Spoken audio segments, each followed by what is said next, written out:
This is an impromptu recording. I don't know if you can tell. Kind of frostish. Because I just came back from my first Tsargaan Sar for 2025.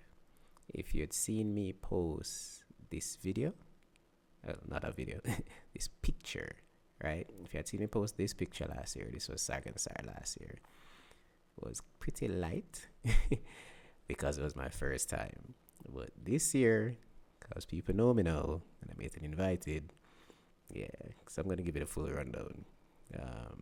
While that happened, yeah, cue the intro music. Matter of fact, see, I'm all messed up. Don't cue the intro music yet. Thank you for tuning in. This is Sober Logic. I'm your host, Dr. André Dyer. All right, intro music.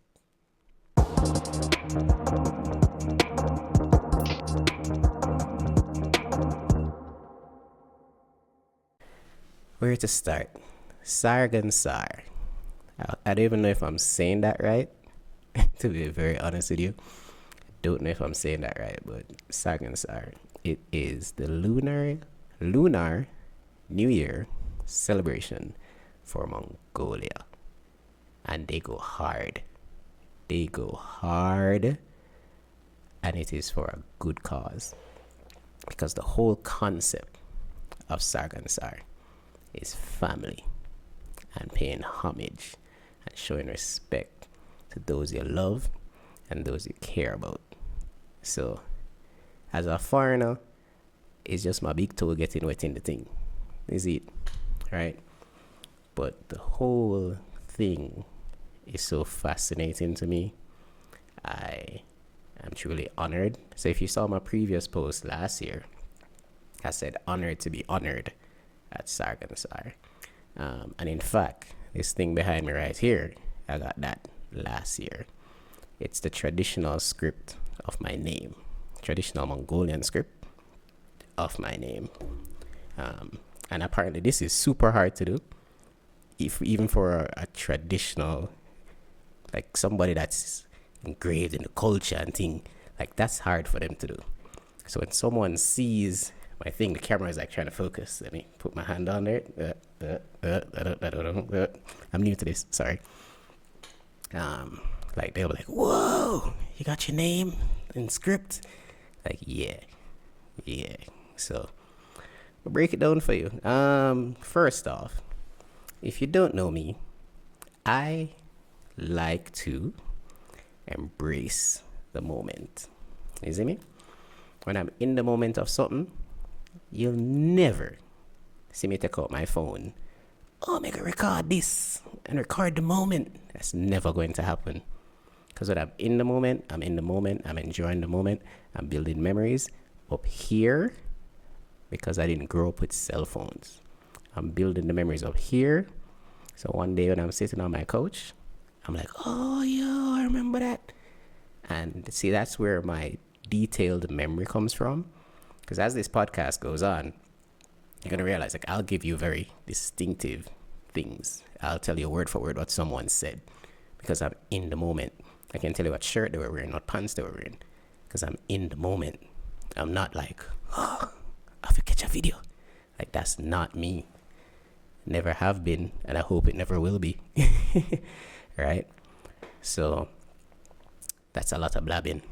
What is Tsargaan Sar? So, I don't even know where to begin, yo.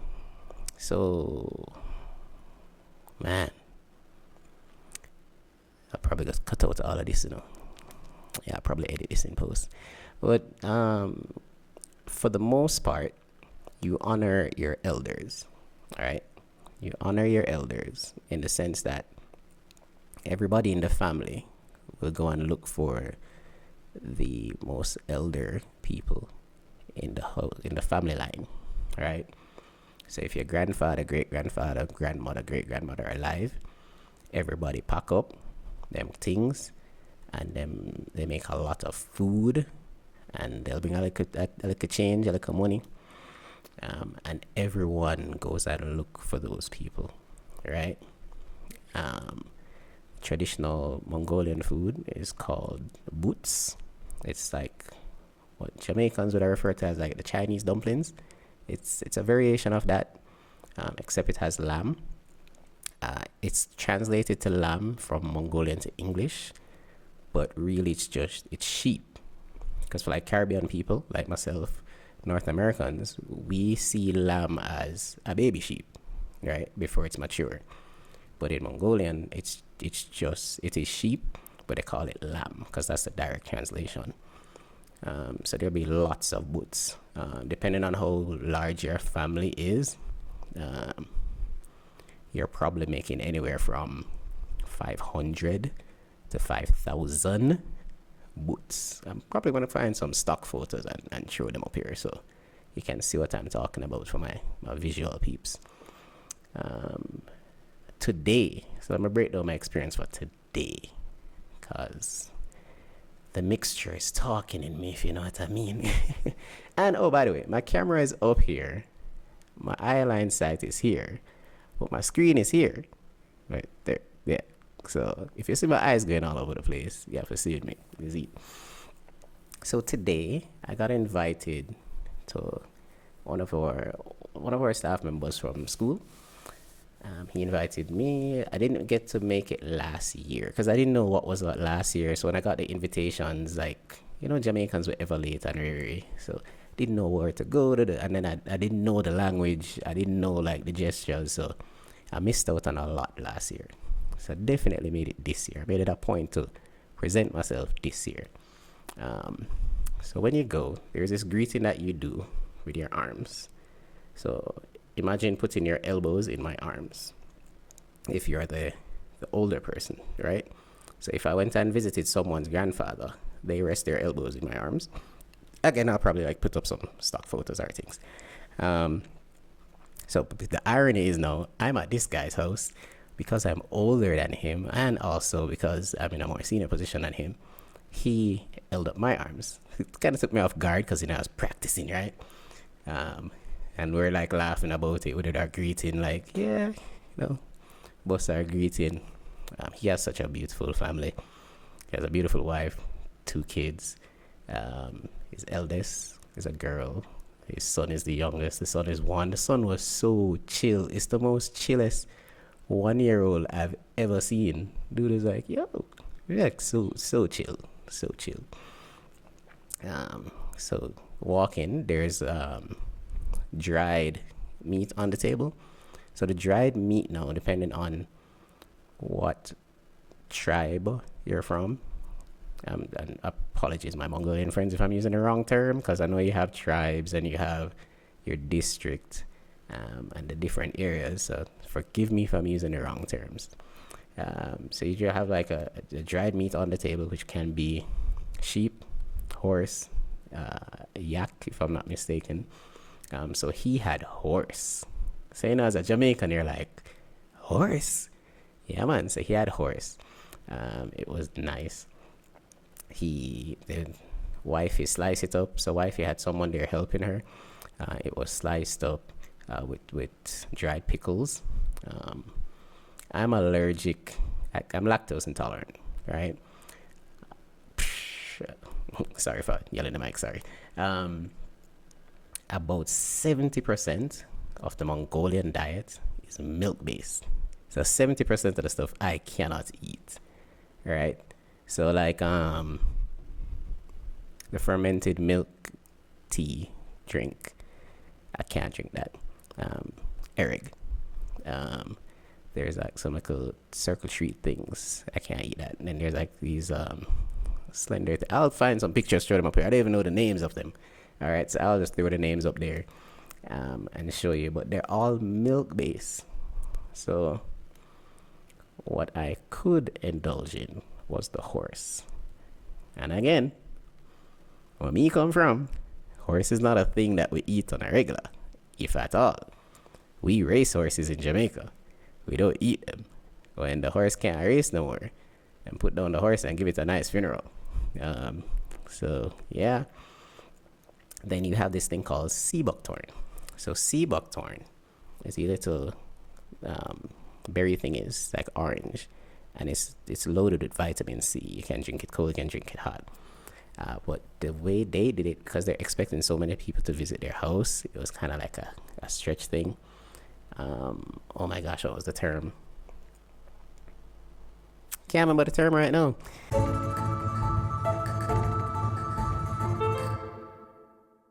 But it's like they made it for a nice mellow drink.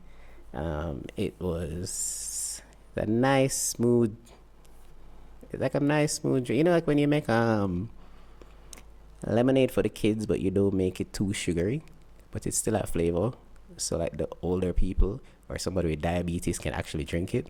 Yeah, but again, it has those nutriments in it, right? And it's good for vitamin C and everything there. But as the event went on, the host is like, "Hey, this is a special bottle of soju that I've been saving for Tsargaan Sar, and he's only sharing it with special guests." So put the soju in the sea buckthorn. Woo! All right. So yeah, that was the first kicker. Thing about Mongolian culture, vodka comes out whenever you're happy. All right. So if someone is happy that you're there and they're celebrating with you, vodka comes out. And then I'm just happy that he had regular shot glasses, because since I've been in Mongolia, sometimes a regular drinking glass, like a regular water glass, is what they'll fill up and give you as vodka. I guess because I'm a nice guy, I don't know. They're probably just trying to drunk me off, I don't know. I'll get those usually. But in this instance, we had like some little shot glasses, passing them around. For those of you that don't know Asian culture, you put your hand on your elbow, always use your right hand, and then you pass the glass, right? So yeah, we're doing that. On about shot number 4, I'm like, bro, I'm cool, right? Because I had my sea buckthorn that had soju in there, and I'm eating the horse and the pickle. And then for anybody that knows their science, if you're mixing a food source like pickle with something that's concentrated, it boosts it, right? That's basic science for anybody that know. So if that don't make sense to you, think of when you chase something, right? So when you chase your drink and you use like a soda, or you use you're pretty much using something sweet to chase the spirit. That is why you get the kick, because the fermentation, the concentrates, and the sugar just make it in your head. Whoa, that's probably gonna be very loud because I was loud in my headphones. All right. So yeah, so we had Buuz. The Buuz was rolling, the dumplings. The horse was rolling. They had like potato salad on there, but it was loaded in mayonnaise. I couldn't eat it. Then there was the reddish that was loaded in mayonnaise too, so I couldn't eat that. You had all the milk treats. That was cool. I'm definitely forgetting some things. So that like Coca-Cola there for the kiddies. Man, so much. So yeah, I know this has no script. This is just me ranting, right? But I had to just share the experience because the whole concept is behind family. So for this one, it was just the foreigners from our school, right? And he was so happy that we were there. Because my thing about expats, and expats in terms of international educators, my pet peeve in a lot of countries that I've been to, I've lived in a few countries. I've visited a few more, visit friends and stuff. So I've lived in Myanmar, formerly Burma. I have lived in Mexico, Torreon, Mexico. I've lived in Salmiya, Kuwait, and I'm now living in Mongolia, right? And I can tell you, for each country that I've been, the expats, there's always a bunch of expats that stick to themselves. And as an expat, you're automatically in a bubble, right? You're automatically in a bubble because 1, you don't speak the language. 2, you don't know the culture. 3, you don't know where to go. 4, usually where they show you is like the high class places, right? So if you're in New York, they show you around Manhattan and they show you the nice places where to go. They're not going to show you the street corner sides, right? Because you're a foreigner, they show you like the posh places. If you're in Jamaica, they'll show you like Ligani, Manor Park, right? Like the expats I know in Jamaica, half of them never ever been to Halfway Tree or Crossroads, because what are they doing there, right? So that is the bubble you find yourself in as an expat. When I was in Myanmar, I was there for 4 years, and I know people that were there for longer. By halfway through my first year, I had local friends, right? I'd go to like the little tea shops and stuff and just hang out.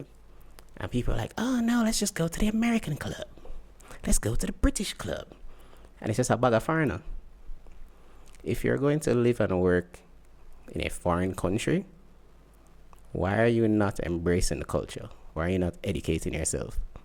So the TikTok banned the other day, and they're showing clips from I don't know if it's Congress, I don't know the setup, but the dude that they're questioning is from Singapore, and they couldn't even pronounce the name of the country, and they kept saying, where in China is Singapore? And the brother's like, Singapore is a country. Oh, I've never heard of a Singapore. Like, you're just showing up how uneducated, how weak in geography you are. Like, just common sense. But then it makes so much sense that the foreigners isolate themselves when they go and live in these countries. And me not about that life. I'm sorry. I'm not about that life. I try my best to be respectful of the culture. Even if I can't learn the language, I try to learn the basics. Please, thank you, how much, where, left, right, toilet. Toilet is important. So, yeah, that's my thing. So, I find it like I can easily make friends regardless of where I go. And sign language goes a long way. And I'm not talking like standardized sign language. I'm just talking the general stuff. That's cool. I don't like that. Yeah, in between. Right? Run the check. You see me? So things like that. Like basics. And facial expressions. Yeah. Like that. Don't like that. That's gross. Want some more. It's things like that. Embrace the culture of wherever you go, because I'm trying to pick my words wisely. This is the first country, I would say this is the first country I've been to where I've only met a little clique. I met a clique that, again, choosing my words wisely, them not gonna last long. And if they last long here, they're just gonna be by themselves. They're not gonna have any Mongolian friends. They're not gonna experience Mongolian culture.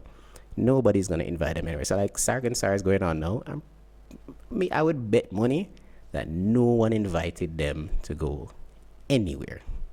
Cause you say they're all about themselves, and they're not here to experience a culture, to learn, or to be an ambassador for their own country. Like, anywhere I go, I tell people I'm Jamaican. I'm not one of those Jamaicans that we have a flag everywhere, right? Because I lost my flag. That's the reason. That is the reason that I had a massive flag, like the size of a door, and I left it. Actually, I had two lose. I left one in Myanmar, and I left one in Kuwait, and I said, you know what, I'm just not supposed to be responsible with a flag. But good news is, one of my friends from each of those countries have the flag, and them can say, yo, my Jamaican friend left this flag. I didn't leave it for them, but I left it. All right, so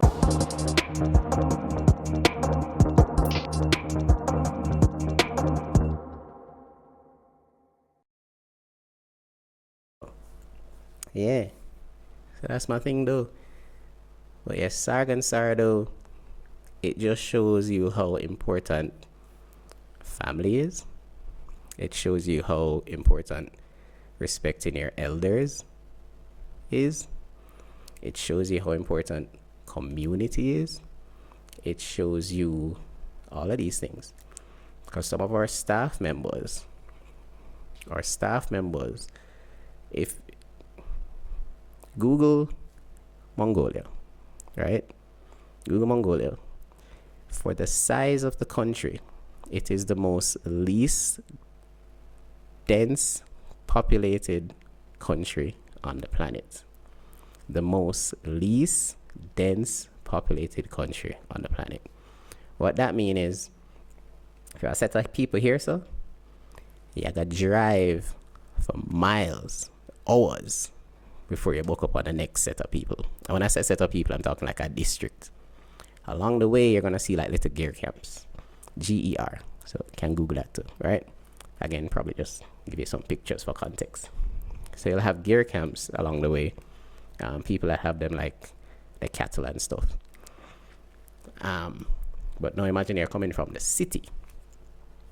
So summer, I went to drive out in the country, like explore the country, and the shortest drive in a day was 3.5 hours. So people like Jamaicans are like 3.5 hours. Yeah, man. I'm gonna be that nigger that on the highway. Ooh, zoom zoom 1 2. My American friends will be like, light work, because you guys are used to your highways, right? This is not a highway driving. You're gonna have some smooth roads at some part, but then you have some bumpy road for some part, and then you have like cattle just roam across the road, right? And when I say the shortest leg was 3.5 hours, it was because we stopped to use the bathroom, toilet stop, food stop, and you jump back in the Vicks and you push another 4 hours. When you're driving in Mongolia in the summer, you have to make the season clear. When you stand up, imagine you stand up at a beach in Jamaica and you're looking out. As far as you can see is just water. Well, when you're driving in Mongolia, as far as you can see is just green. Just land. I'm not talking mountain, enough. Land. Just greenness.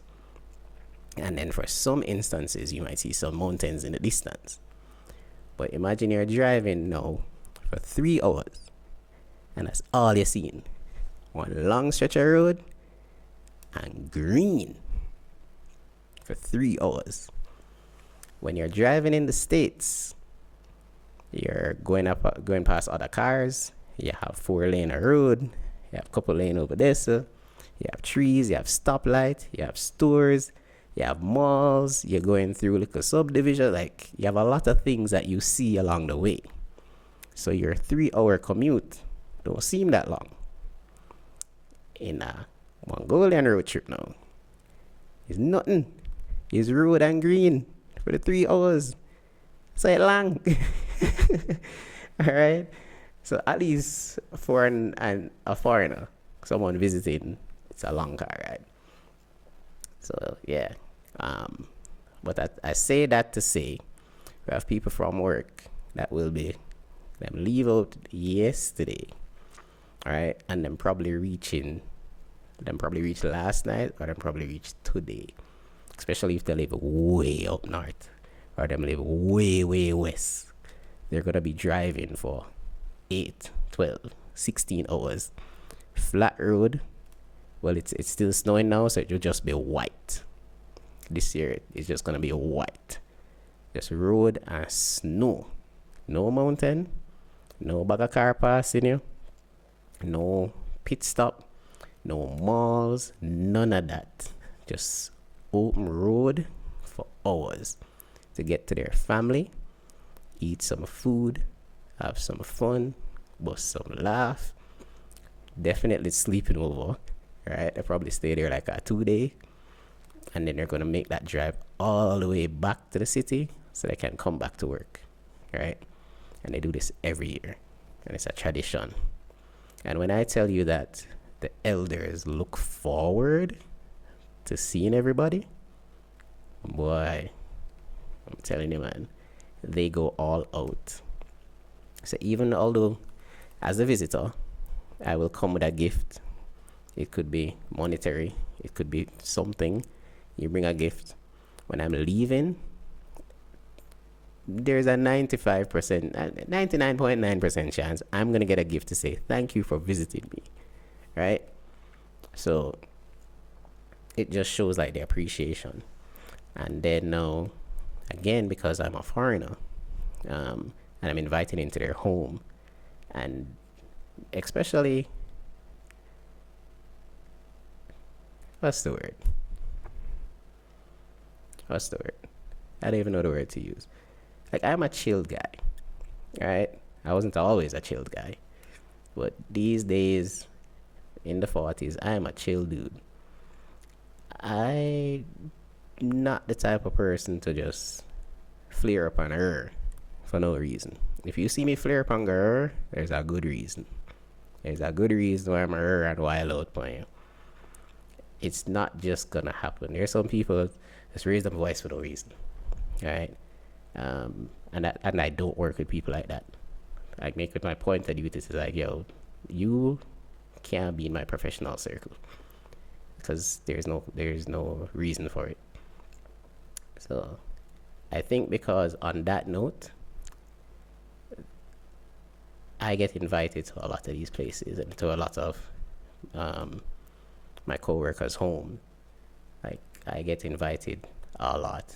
I try to make it to all of them, but I can't make it to all of them, especially if they're at the same time, or the proximity is just too great. I have to pick one.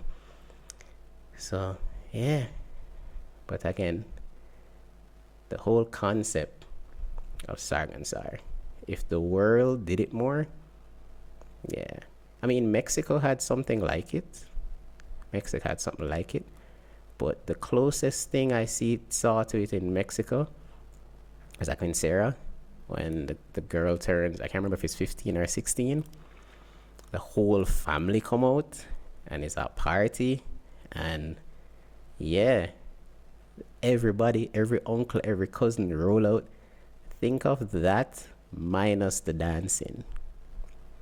Yeah, like think of that minus the dancing.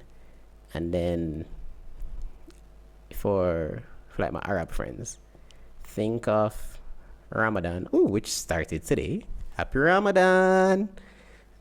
So think of Ramadan when everybody link up in the middle of the night because you've been fasting all day, and you link up and you have like your spread of food, and all the aunts and uncles and cousins are there, and you guys are just like eating and laughing and chilling. It's like, hey, thanks for coming, long time to see you, happy Ramadan. Like, yeah, like think of that. Cool. And Ramadan is also cool. Like, should I squeeze in a Ramadan in this? No. Yes, I should, even though this could air after because actually it starts today, right? Ramadan's nice. My first Ramadan, I was so clueless for my first Ramadan. And I was in Kuwait for my first official Ramadan. When I was in Myanmar, I had a friend. I think he was Pakistani. So he had a whole thing in the middle of the night. We're talking like, I think it was like 11 o'clock at night. We fire up a grill, and he had like a goat, and he's like, hey, I'm just grilling this goat if anybody want to come. And it was cool. We're just out there with mosquitoes biting us and crickets jumping all over the place, and we were just like literally putting the goat on the grill. Chopped it up in squares, and as a Jamaican, you're used to your curry goat, right? But it's the first time it's the only time I've had grilled goat. So like how we jerk chicken on a grill, he had the goat on the grill, and you just pick it off with your finger, pop it. That was like in just little squares. And that's when he like explained Ramadan to me and the whole fasting thing, and I was like, cool. And then when I went to Kuwait now, it's about, I think they came for me like 9:30, 10 o'clock at night, and they're like, hey, come hang out with us. The family and the cousins are gonna eat. And if you know anything about the Arabic culture, the families are huge, man. Like, I think the smallest family for the friends that I hung out with is probably six siblings. Like, six was the smallest one, right? So everybody was there. It's middle of the night. And I mean, the food just kept coming. And like at 1:30 in the morning, like more food was coming. I was like, hold on. Nah, man. And they're like, yeah, because, they've been fasting. So this is them eating. And they're like, Andre, you know worry about it. Like, work don't start until 9:30. So because of Ramadan, they push back the starting hours for work. I had to be at work at 9:30, but everybody that was fasting, they got to show up at work at like 10, 11, right? Because they pushed back the work hours. And that was a cool experience. I'm going to tell you, when I went to work, twist up. Twist up after the first night that I went out and ate. Yeah, man, it twist up because I'm not used to eating that much food that late, right? And I tried to fast. I'm so sorry, guys. I couldn't do it. Like, hats off to you. I couldn't do it. But I was very respectful. Like, if I had like my treats or like my water bottle, like even my water bottle, I hid them in my bag. And if I needed to eat or drink anything, I went and lock up in a classroom, windows, everything locked. Oh, sorry, just bumped the table. Yeah, so sorry, I couldn't do it, but I was respectful. So no one ever saw me drinking or eating, but I'm pretty sure like when it was touching 4:35 and everybody is like zombie mode, like, yo, I need to go home, go sleep so I can wake up and eat. And I'm like, okay, cool. Like, I'm pretty sure that they knew, like, yeah, that was sneaking in some snacks and stuff. But no big food, no big food, no big food. So yeah, happy Ramadan to everybody. Happy Tsargaan Sar. Happy Lunar New Year. Chinese New Year just rolled through, so happy Year of the Snake. Year of the Snake supposed to be a good one, especially this year, being a 2025. Not going to explain that because we're hitting like half hour now on the thing, right? So, all of that. Happy goodness to everybody. I hope this ranting made sense. This was unscripted. I probably call this one the Sober Logic Unscripted because it's just off the dome. Yeah. See my eyes, them looking like nice and flashy and glary. You right? So yeah, man. Again, happy Tsargaan Sar. Happy Lunar New Year. Happy Year of the Snake. All of that good stuff. You've been. I should probably end with a tagline, no?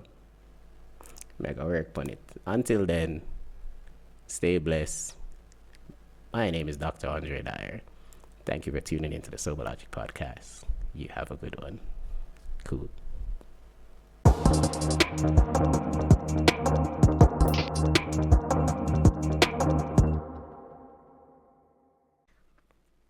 Hey, are you liking yourself some Sober Logic? Well, why not watch another one? Matter of fact, if you hit the notification bell, you'll know when there's a new one. No pressure, but pressure. I'm just kidding. No, I'm not kidding. Do the logical thing. All right, I'll leave you to it. Peace.